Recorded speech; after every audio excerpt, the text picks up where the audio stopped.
Telangana Janasena party నాయకుడు సంపత్ నాయక్ ఈరోజు press meet పెట్టాడు. సీనియర్ జర్నలిస్టుల మీద నోటుకొచ్చేట్టు బూతులతో రెచ్చిపోయాడు.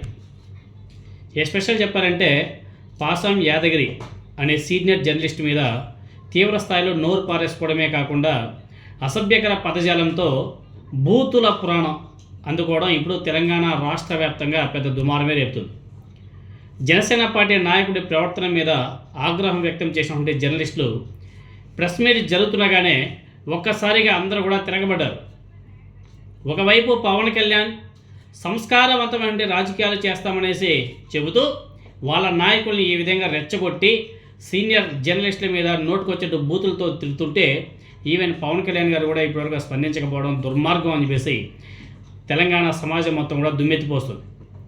పవన్ కళ్యాణ్ వ్యక్తిగత జీవితం, పెళ్లిళ్ళ మీద వస్తున్న విమర్శలను ప్రస్తావిస్తూ జనసేన పార్టీ నాయకుడు సంపత్ నాయక్ అత్యంత దారుణంగా స్పందించారు.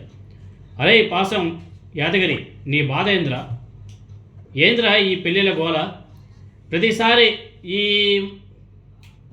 ఇంకా బూతే, ఇంకా అది పెద్ద బూతు.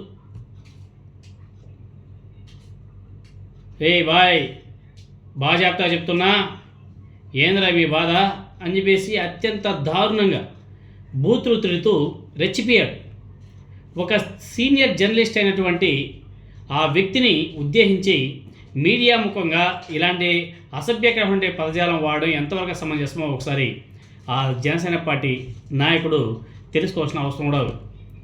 ఆ సంపత్ నాయక్ వ్యాఖ్యలు పూర్తి కాకముందే సోమాజిగూడ ప్రెస్ క్లబ్ ఏదైతే ఉందో అక్కడ ఉన్నటువంటి జర్నలిస్ట్ అంతా కూడా ఒక్కసారిగా లేచి నిలబడి తీవ్ర నిరసన కూడా వ్యక్తం చేశారు. ప్రశ్నించే హక్కు ఉన్నటువంటి మీడియా మీద, సీనియర్ విలేకరుల మీద ఇలాంటి నీచమైన భాషను ఎలా వాడతారని చెప్పేసి ఆ జనసేన పార్టీ నేతను ఉద్దేశించి జర్నలిస్ట్ అందరూ కూడా నిలదీశారు.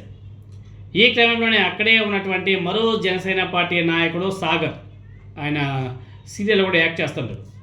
ఆయనకు కూడా జర్నలిస్టులకి మధ్య వాగ్వాదం కూడా చోటు చేసుకోవడం జరిగింది. ఆయన నడుచుకుంటూ వెళ్తుంటే జర్నలిస్ట్ అందరూ కూడా ఓ రేంజ్లో ఏకీపారేశారు. తగ్గేదే లే అనేసి జనసేన పార్టీ నేతల తీరు మీద అక్కడే ఉన్నటువంటి జర్నలిస్ట్ అందరూ కూడా ఆందోళన కూడా దిగడం జరిగింది. అంటే ప్రెస్ మీట్ ముగిసిన తర్వాత కూడా జర్నలిస్టుల ఆగ్రహం చల్లారలేదు అనేసి చాలా స్పష్టంగా అర్థమవుతుంది. హాల్ బయటకు వస్తున్నటువంటి జనసేన పార్టీ నాయకుల్ని తెలంగాణ మీడియా ప్రతినిధులు నలువైపులా చుట్టుముట్టడం జరిగింది. తాము చేసినటువంటి వ్యాఖ్యలకు, వాడినటువంటి బూతులకు తక్షణమే క్షమాపణలు చెప్పాలి అని చెప్పేసి వాళ్ళు డిమాండ్ చేస్తున్నారు. అయితే జర్నలిస్టుల ప్రశ్నలకు సమాధానం చెప్పలేక, వారి ఆగ్రహాన్ని తట్టుకోలేక జనసేన పార్టీ తెలంగాణ నేతలు అక్కడి నుంచి జపాంక్ పారిపోయారు. దుర్మార్గంగా, నీచంగా, నికృష్టంగా వాడి ఆ పదజాలన్నీ వెనక్కి తీసుకోవాల్సిన అవసరం కూడా ఉంది. లేకపోతే తెలంగాణ సమాజం, తెలంగాణ జర్నలిస్టులు ఈ జనసేన పార్టీని, అదేవిధంగా ఆ తెలుగుదేశం పార్టీని బొందబెట్టే వరకు వాళ్ళు నిద్రపోరు.